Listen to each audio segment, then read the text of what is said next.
그러면은 이제 저희가 방금까지 이렇게 카메라에 대해서 알아봤는데,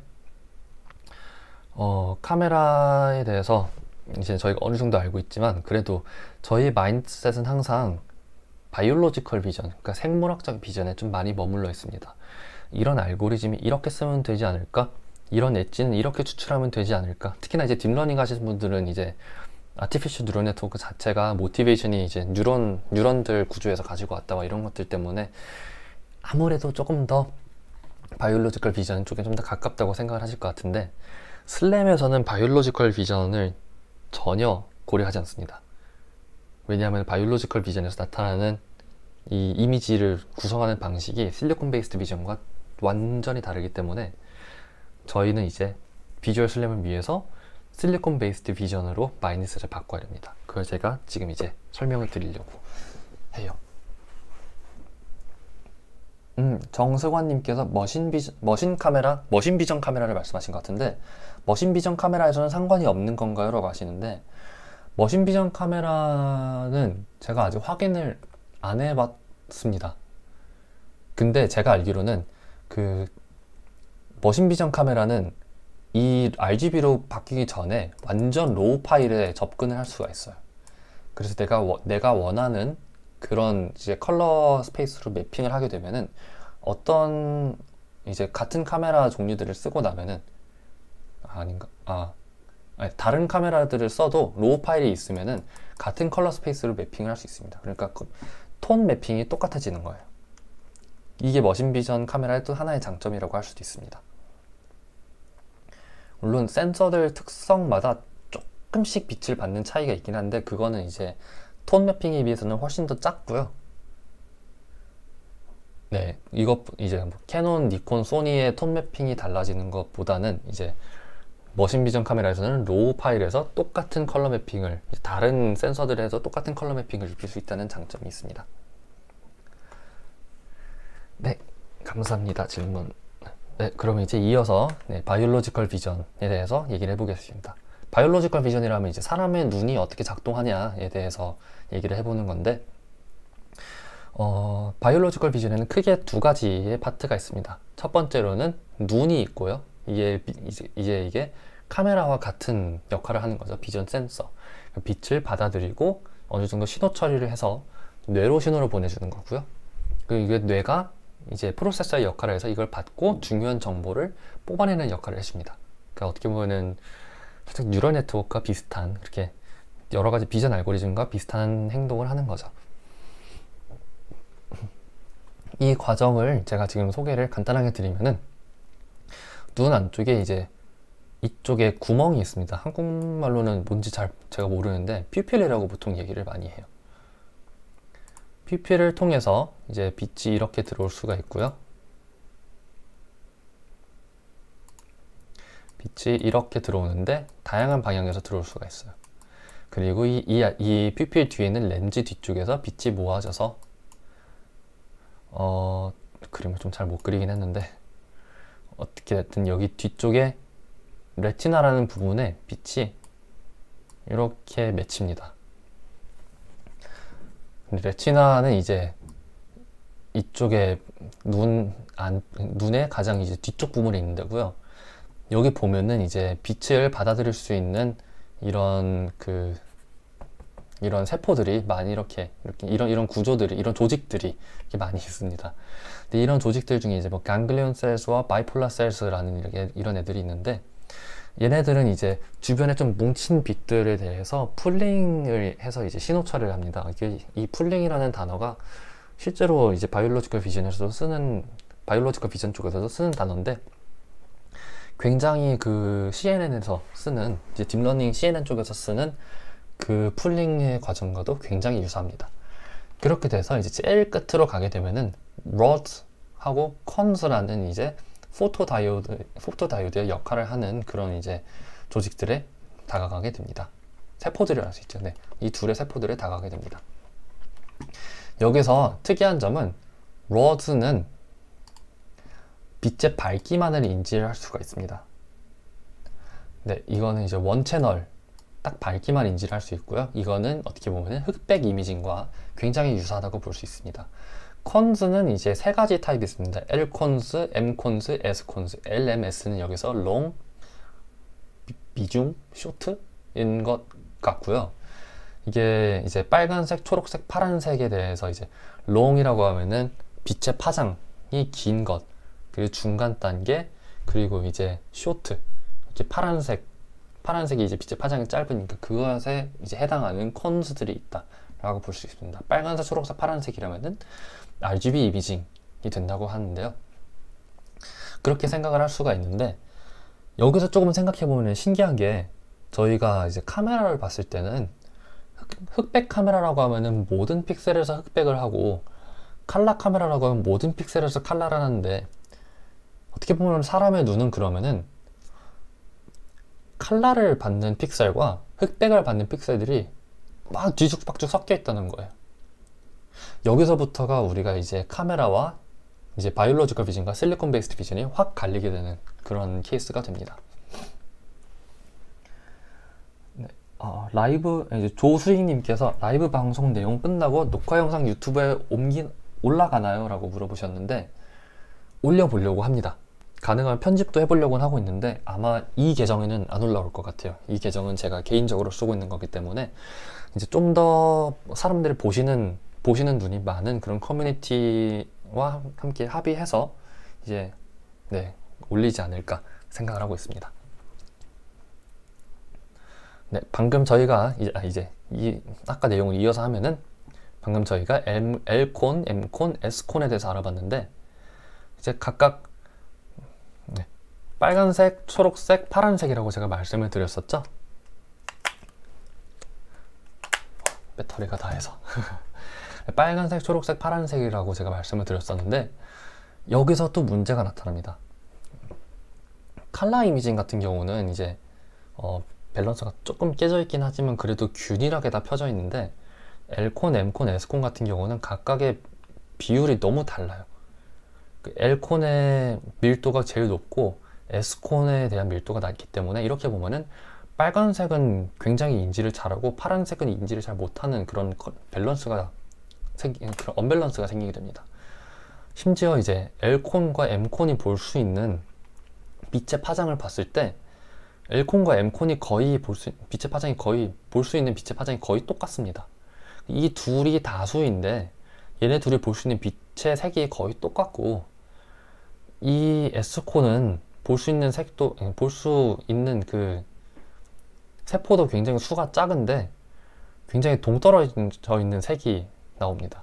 그리고 그렇게 되면은 이쪽에 대한 빛은 잘 보는데 여기 빛은 거의 못 본다라고 볼 수 있죠.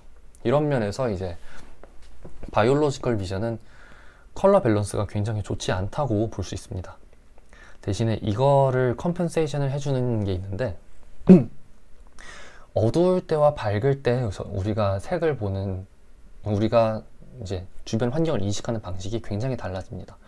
밝을 때에는 앞으로 이렇게 쭉 나오면서 웨이브랭스가 좀 더 높아지는 쪽으로 가죠. 그러니까 빨간색에 더 가까운 색들을 잘 보게 됩니다.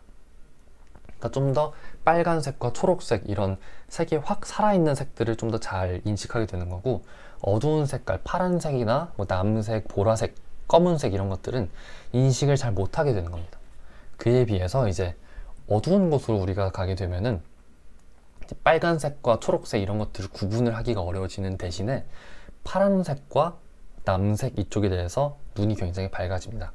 이쪽이 잘 되게 되면은 이제 어두운 곳에서 모든 곳이 그냥 시꺼멓게 보이는 게 아니라 그나마 좀 덜 어두운 데와 더 어두운 곳을 이제 비교를 할 수가 있고, 그 미묘한 파란색 색깔의 차이 때문에 우리가 어두운 곳에서도 어느 정도 볼 수 있게 되는 그런 이제 기능이 생기게 됩니다. 이거는 바이올로지컬 비전만 사실 가능한 거고, 실리콘 베이스드 비전은 어두운 곳에 가면은 그냥 잘 못 봐요. 이게 바이올로지컬 비전이 좋은 것 중 하나이죠. 이게 인텐시티만 받는 기능도 있기 때문에 좀 어두워졌다고 해도 스트럭처를 잘 볼 수 있는데, 실리콘 베이스드 비전은 좀 어두워졌다라고 하면은 잘 못 보는 케이스가 있어요. 특히나 칼라 이미징 같은 경우는. 그리고 이제 좀 재밌는 실험을 하나 해보려고 하는데, 실리콘 베이스드 비전 같은 경우에는 데드 픽셀이라는 게 가끔 있습니다. 이 픽셀 아래가 이렇게 있을 때 실수로 잘못 만들어서 이 픽셀이 작동하지 않는다라고 하면은 이 픽셀에서는 값을 받을 수가 없는 거죠. 이거를 이제 검수를 해서 보통은 여기에 있는 그 값들의 평균 값을 여기다 이렇게 넣어줘서 보통 이걸 복구를 하는데, 눈에도 데드 픽셀이 존재하긴 합니다. 근데 이게 커요. 픽셀이 하나만 망가진 게 아니라 굉장히 커요. 이게 실제로 있나라고 보려고 하면은 여러분들이 지금 테스트 해볼 수 있는 거는 이제 웹캠에 있는 저를 보세요. 인터넷 끊긴 거 아니죠? 네. 이제 양쪽 앞으로 이렇게 엄지를 이렇게 세웁니다. 둘을 딱 붙이세요.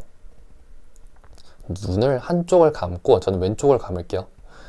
그리고 손을 이렇게 한쪽으로 옮길 건데, 제 오른쪽 눈은 계속 여기를 보고 있을 거예요. 그리고 오른쪽 손을 이렇게 계속 가는데, 이쪽 손가락에 집중을 하셔 보셔야 돼요. 이렇게 천천히 이렇게 가다 보면은 어떤 특정 부분에서 얘가 오른쪽 눈에서 보이지 않게 되는 경우가 있어요. 그 부분이 이제 이렇게 왔을 때 여기서 오는 빛이 이 각도로 내 눈에 들어왔을 때 이 뒤쪽에 데드 픽셀이 존재한다라고 볼 수 있는 거거든요. 근데 이런 데드 픽셀이 굉장히 많아요. 이게 왜 많냐라고 하면은, 이게 왜 있냐라고 하면은, 이제 눈 뒤쪽에는 포비아라는 그런 조직이 아니고 그런 구간이 있어요. 이 구간이 뭐냐라고 하면은, 이제 뇌로, 이제 사람이 눈이 있으면은 이게 뇌로 통하는 그런 신경이 있잖아요. 그 신경이 눈과 연결되는 부분이 이제 그곳에는 아무런 러즈와 콘즈가 존재할 수 없기 때문에 그곳만큼은 아무것도 볼 수가 없습니다. 대신에 우리 뇌 쪽에서 거기에 뭔가 비스무리한 색깔로 채워주는 거지, 이게 실제로 이렇게 해서 왔을 때 뭔가 안 보이는 그 자리에 없는 거를 창조해낼 수는 없는 거예요. 이런 부분이 이제 바이올로지컬 비전과 실리콘 베이스드 비전이 많이 다른 거죠. 실리콘 비전은 데드 픽셀이 생기면은 뭐 하나 두 개 생긴다고 하면은 그거를 주변에서 인터폴레이션으로 처리를 해줄 수 있는데, 물론 바이올로지컬 비전도 인터폴레이션 비스무리한 걸로 해주지만 훨씬 크다는 거가 이제 되겠습니다. 그리고 이제 사람의 눈하고 카메라를 비교를 하자고 하면은, 누가 예전에 낸 연구 결과 중에 사람의 이 시야를 전부 다 봤었을 때 여기에 대한 이제 레졸루션, 그 해상도를 보자고 하면은 140메가픽셀 정도가 나온다고 했었는데, 이거는 틀린 얘기라고 많이 얘기를 해요, 사람들이. 왜냐하면은 우리가 뭔가를 볼 때 정말로 고해상도로 볼 수 있는 건 우리 눈이 초점에 맞아 있는 데고, 주변에는 잘 이제 좀 흐리벙텅하게 보이잖아요. 그래서 우리가 포커스가 잡힌 부분만 볼 수 있다고 하는 그곳만 쟀을 때는 약 4K에서 6K 정도가 됩니다. 그걸 메가픽셀로 쟀을 때는 8메가픽셀에서 12메가픽셀 정도가 되는데, 이번에 새로 나온 그 갤럭시 S20 울트라 같은 경우에는 108메가픽셀의 카메라가 들어갔다고 하니까, 이미 실리콘 베이스드 비전은 바이올로지컬 비전의 비전 센서에 대해서는 이미 나지막히 뛰어넘었어요. 근데 그러면은 지금 왜 실리콘 베이스드 비전이 왜 사람보다 더 잘 보지 않냐라고 하면은, 이제 프로세싱이 많이 딸리기 때문이죠. 이제 우리가 지금 GPU로 뭐 열심히 CNN 돌리고 이렇게 해도 사람만큼 많이 못 따라가는 게, 물론 이제 뭐 이미지넷 챌린지 같은 데서 이제 사람보다 더 잘한다 이런 케이스도 나왔긴 했지만, 이게 멀티태스킹을 잘하는 그건 아니거든요. 특정 태스크에서는 사람보단 잘할 수 있어도 디텍션도 하고 세그멘테이션도 하고 슬램도 하고 그렇게 하는 거는 사람은 다 내장이 되어 있는데 GPU에서는 한 번에 다 돌릴 수 있는 그런 프로세싱은 안 되는 거죠. 그래서 우리는 이제 앞으로 바이올로지컬 비전이 실리콘 베이스드 비전과 어떻게 다른지 알아냈으니까, 이 둘을 정확히 떼내고 실리콘 베이스드 비전에 집중을 할 거예요, 이제. 자, 그럼 이제 실리콘 베이스드 카메라 중에 어떤 카메라를 우리가 써야 되는가, 비주얼 슬램 할 때 어떤 걸 쓸 수 있는가에 대해서 얘기를 해볼게요. 여기서 지금 비주얼 슬램을 사용할 수 있는 회사에 계신, 기업에 계신 현직자분들께서는 이것과 이것만 보시면 됩니다. 그리고 제가 추천드리는 학생분들과 예비 대학원생분들께서는 이쪽을 보시는 것을 저는 굉장히 추천을 드려요. 이게 왜냐라고 하면은 RGB 카메라와 모노 카메라는 사실 굉장히 심플하고 이거를 기반으로 나온 슬램 알고리즘이 굉장히 많이 있어요. 이미 안정적일 정도까지 많이 나왔고, 장점과 단점이 이미 극명하게 다 나와 있지만 그 장점을 잘 살리고 단점을 무시해도 될 정도의 산업이 잘 구축이 되어 있습니다. 자율주행이라든지 AR, VR